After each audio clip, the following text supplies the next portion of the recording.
Hey, how are you? I am Chris Robin, aka at Detroit Beastie, here with Fantasy Six Pack to talk about Sunday Night Football. The Dallas Cowboys head to Pittsburgh to battle the Steelers. This one kicks off at 8:20 p.m.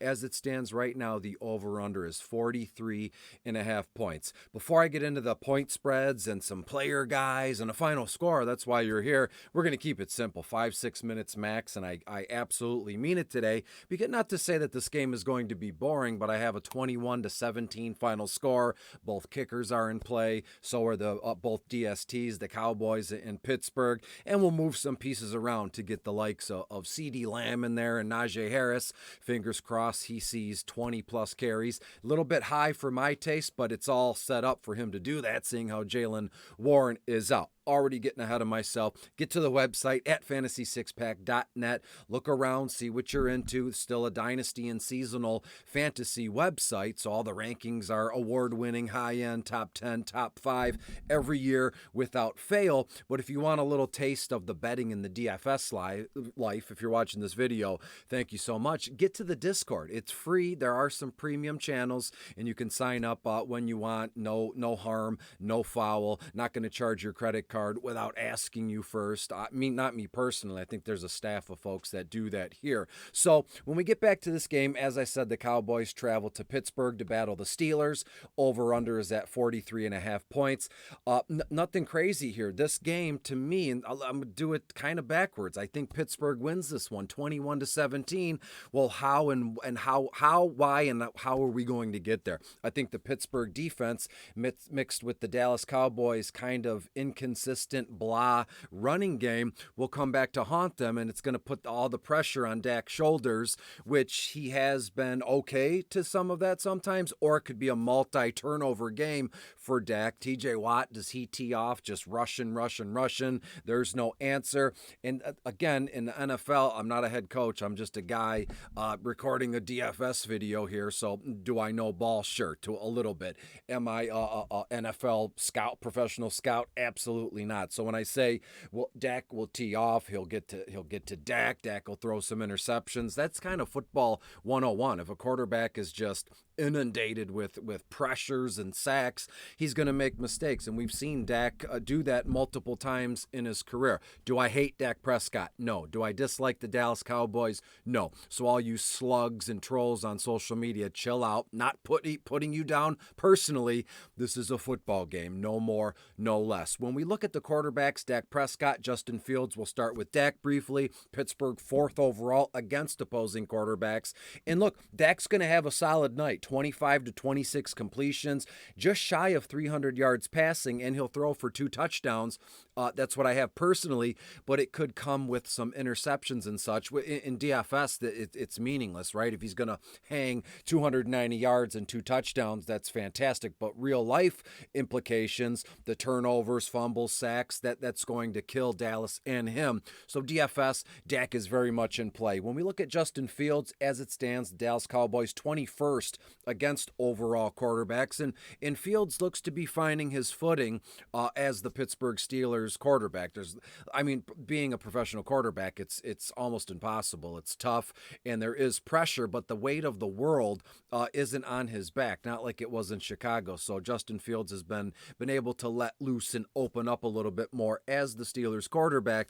19 to 20 completions, 205 yards, a touchdown pass, and then I think he hangs 45 to 50 yards on the ground and another touchdown rushing. So you're looking at 2 total touchdowns and around 250 all-purpose yards. Justin Fields, very much in play again. When we look at the running backs, Rico Dowdle, Zeke Elliott, Deuce Vaughn, to be fair, I want nothing to do with none. I don't want anything to do with that trio of running backs. I have at best Rico Dowdle around 65 all-purpose yards. I have Zeke Elliott around 30 all-purpose yards, and so there's not much action going on. And you look at the price tags here. Rico is 11.5 on FanDuel, 8.2 on DK. Too high for what I'm not expecting, if that makes sense. Rico could score a touchdown. It is what it is, given his price tags, I'm out. Zeke Elliott, same thing. Obviously a little bit cheaper, 8.5 on FanDuel, 4.4 on DK, but I want no part of it. When you look at the Pittsburgh Steelers running backs, it's Najee Harris's show, his game, and I think he'll play as such. Dallas, 30th overall against opposing running backs. Najee was a stone cold stud coming into the NFL, and now folks jump ship after 2 games, let alone 2-3 seasons here. Look at Najee Harris, 17, 18 carries, around 70 yards, and I have a pair of receptions for another 25 yards. So you're looking at around 90 to 95 all-purpose yards. What are the chances he finds the end zone? Very high. I would say 80 to 85%. So he is the best running back play I would have today, although single game slates aren't set up that way. It's all flex spots. You can mix and match and go from there. When we look at his kid's name is Aaron Shampkin. He's 24 years old, 5'10", 195 pounds. He's bumped up because Jalen Warren is inactive. Nothing crazy there, but if you wanted some salary relief for a kid who's going to see 4 or 5 carries, 20 yards, a reception or 2 for 8 to 10 yards, so you're looking at 30 yards on 2 catches, and he's $5,000 on FanDuel, only $2,000 on DK. I've seen stranger things happen. MVP captain spot, no, but if you want to, feel free. When we look at the wide receivers, it's CeeDee Lamb, it's George Pickens, it's Calvin Austin. Those are the 3 wide receivers I'm running with. And you might say, yeah, well, Jalen Tolbert, Kavontae Turpin, they're in play as well, but Jalen Tolbert is $10,000 on FanDuel because Brandon Cooks is inactive today. So getting Jalen Tolbert at $10,000 is not a smart move, in my opinion, for this game. 6-7 targets, 3 to 4 receptions, 40 to 45 yards, and you're blowing $10,000 on that. I'm good. CeeDee Lamb, 10-11 targets, 7-8 receptions, 100 yards and a touchdown. He makes for an outstanding MVP captain spot in cash games in GPP single slates. You're going to have, not that it's a bad move, you're going to have to use CeeDee Lamb in a flex spot to kind of, offset that all the other folks that are rostering CeeDee Lamb, but I'm going to look elsewhere for my MVP captain. Will it be George Pickens? Sure. Will his ownership percentages be slightly smaller than CeeDee Lamb? Sure, but Pickens is also in play, 7-8 targets, 5-6 receptions, 70 yards, looking at 12.5 on FanDuel, 9.6 on DK. Not a punt play, but my idea with Calvin Austin III and the MVP flex is because he's averaging 17.9 yards a reception. He's had actually a great 2 to 3 game stretch. He was a waiver wire darling across all formats.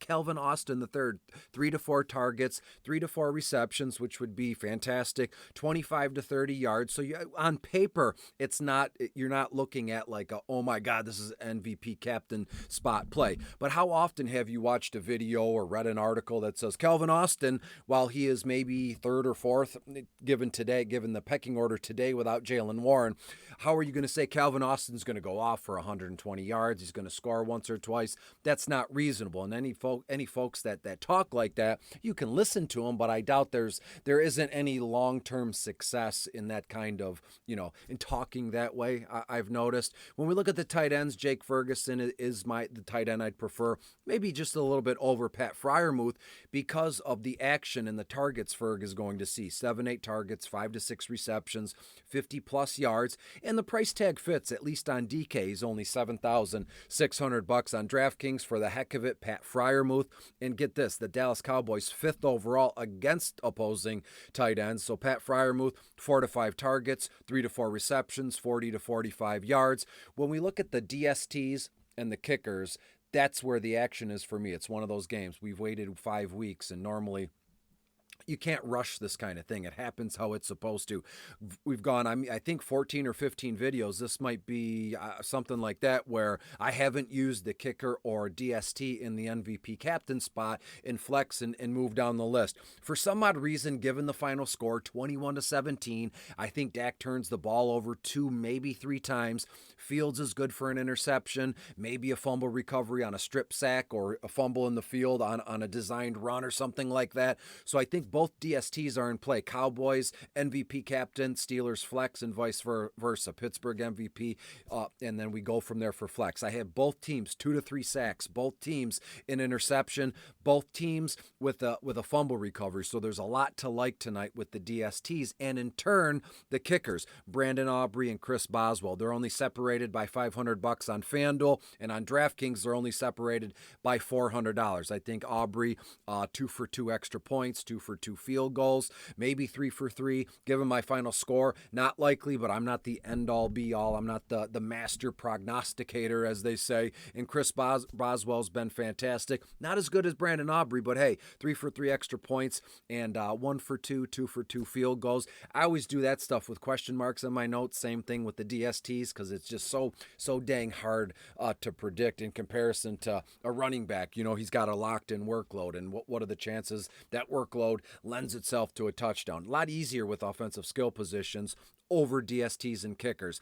As I said, Pittsburgh defense going to get to Dak a lot in this one. Granted, I have him throwing for almost 300 yards and 2 touchdowns. That's okay. He's allowed to make mistakes, and he will. Pittsburgh wins this one 21-17. Dallas 1-4 against the spread their last 5 games. Pittsburgh 6-2 against the spread their last 8. The over has come in 5 of Dallas's last 6 games. And lastly, as I look down at my notes, the under has hit in 4 of Pittsburgh's last 6. Give me Najee Harris, CeeDee Lamb, Pickens, Calvin Austin, Jake Ferguson, and if you want to put an extra $1 or 2 on some other lineups, give me both kickers, Brandon Aubrey, Chris Boswell, and the Cowboys and Steelers DST. Be good, be safe, and let's do it all over again for Monday night. I'll talk to you later. Pittsburgh wins 21-17. See ya.